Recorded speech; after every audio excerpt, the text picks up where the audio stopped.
If you're treating your interviews like a coffee chat, you're probably hiring the wrong people and wasting weeks of interview time while doing it. Most leaders rely on a gut check when making a hiring decision. But the truth is, structured interviews are twice as predictive of job performance. And when that structure is applied to a panel interview with trained professionals, that success rate multiplies. Look, we're leaders of teams and organizations, and we know that data drives confidence. So why would you remove data from an interview process, which is quite likely one of the most important decisions you'll make? Here's the truth. Data-driven hiring decisions are possible. And when implemented effectively, the result is objective confidence in your hiring decision that references your gut check without relying on it. As the owner of a company, I sit in on interviews often, and let me tell you, making a bad hire is one of the most expensive mistakes a company can make. To prevent that, you have to stop relying on one-on-one chats and start using structured panel interviews. Today, I'm giving you my exact playbook for getting the objective data you need to make the right hire.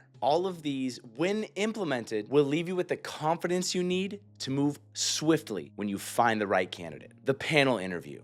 Why multiple perspectives increase hiring confidence. Some of what I'm about to cover may seem intuitive, but the truth is that most hiring processes don't leverage a panel-style interview. That leaves a gaping hole where confidence is stripped away, leaving uncertainty in its place. Diverse perspectives are critical for at least 3 reasons. Each person brings a unique lens. Teams are made up of a group of people, each offering unique skills, temperaments, and ideas. Groups allow you to reduce bias. As objective as any one person is, the truth is that your own evaluation varies by both internal and external forces, things inside you and outside of you. One of the best ways to eliminate the possibility of missing out on a great hire, even when you miss breakfast in the morning, is to spread the assessment across multiple evaluators. This minimizes the weight of any one person's preferences, providing you a balanced approach in evaluation. Panel interviews build team buy-in before the hire. Think about it.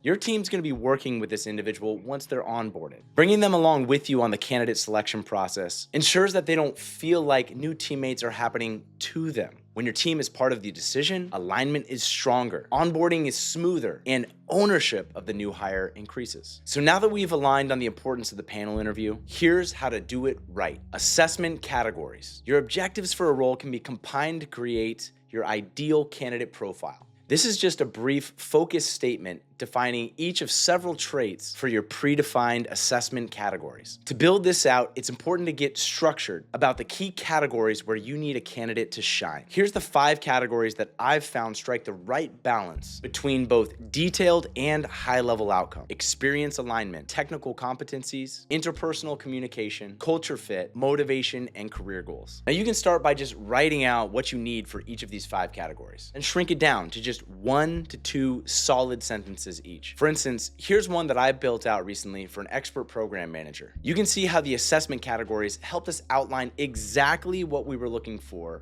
each. Experience alignment. Depth of program and project management experience, regulatory and compliance exposure, and a history of influencing executives. Technical competencies, ability to lead enterprise planning programs, manage KPIs, develop unified implementation plans, and ensure compliance. Interpersonal communication, stakeholder engagement, and ability to translate complex concepts to diverse audiences. Culture fit. Alignment with a high-performing, collaborative culture, focused on continuous improvement, accountability, and impact. Motivation and career goals, demonstrated drive for excellence, proven career advancement, interest in building enterprise-level influence, and alignment with the company's mission. Now, I know trying to write these out from scratch takes a ton of time. Why? Because I do it every day. So to make this incredibly easy for you, I've put together a completely free candidate profile swipe file. I took these exact 5 categories and mapped them out across 10 of the most common roles you'll ever hire for. You can just click the link in the description, download the PDF for free, and literally copy and paste the exact traits you need for your next interview.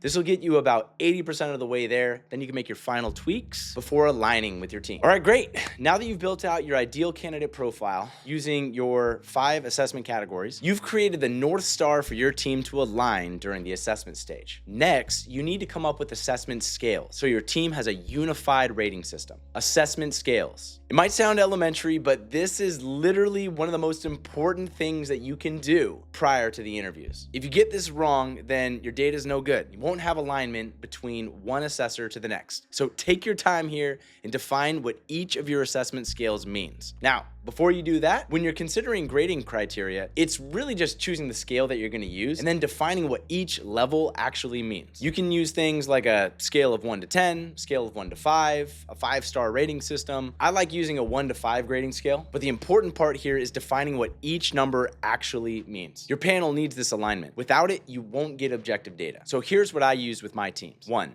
Does not meet expectations. The candidate lacks the required skills, experience, or behaviors for the role, and there's clear evidence that they would struggle to perform successfully. 2. Partially meets expectations. Candidate demonstrates some relevant qualities, but has significant gaps that would require substantial training, support, or risk to overcome. 3. Meets expectations. Candidate demonstrates the core skills, experience, and behaviors required to perform the role competently and reliably. 4. Strongly meets expectations. Candidate exceeds the core requirements in several areas and shows clear potential to perform at a high level with minimum ramp up. 5. Exceeds expectations. Candidate demonstrates exceptional capabilities, depth, and alignment with clear evidence that they will elevate the team and perform at a top tier level. The key here is being descriptive enough to define the difference between each element. This will help your panel be decisive when they select a score. It will also get you away from using things like a sliding scale where you have in-between numbers. This can be really dangerous, and it allows your team to easily select a value and move on to the next assessment question. Remember, they're doing this in real time. So now that you have the base foundation set for your candidate profile and assessment scale, it's time to draft assessment questions. This is going to allow you to uncover exactly what a candidate has or doesn't have for each of your desired categories. Assessment questions. Yes, you have to develop assessment questions in advance. And yes, you should stick to the script as closely as possible. That might sound rigid, but it's what creates consistency and fairness across all candidates. Now, what this looks like is largely time-based. In a 30-minute interview, you really only have time for 1 to 2 questions per assessment category. In a 1-hour interview, you have time for 3 to 4 questions per assessment category, giving you the opportunity to dig deeper and get a better understanding of breadth of performance across each of your key categories. Now, the key is being intentional with every question you ask, because every question is an opportunity for you to gather decision grade evidence. Now, the objective of your assessment questions is twofold. First, to understand the depths of someone's past experience, and second, to see how someone thinks and solves problems. And the only way to do this is to ask questions directly aligned with your assessment categories. For example, if one of your assessment categories is experience alignment, ask, tell me about a project that closely resembles the scope and complexity of this role. What was your specific responsibility? And what was the outcome? That question isolates their direct ownership. It tells you whether they led it, supported it, or were just around it. Ownership is what matters, because ownership is what predicts future performance. These questions also need to be standardized. Every candidate interviewing should be asked the same set of questions. This allows you to compare candidates evenly using the same measuring stick. Without standardization, you're not making an objective hiring decision. You're making a subjective one based on incomplete and inconsistent data. But here's where great interviewers separate themselves. Your questions shouldn't stop at what the candidate already knows. Your goal is to push them slightly beyond their current knowledge breadth. Introduce follow-up questions they may not have a perfect answer to. For example, if you were faced with the same problem today with twice the scope and half the timeline, what would you do differently? Or what would you have done differently if the constraints changed? This allows you to observe how they think in real time. These questions that don't have a right or wrong answer allow you to assess their thinking in real time. Do they get defensive? Do they freeze? Or do they slow down, structure their thinking, and work through the problem logically? You're no longer just assessing experience. You're assessing raw problem-solving ability, adaptability, and composure under pressure. And most importantly, your assessment questions must force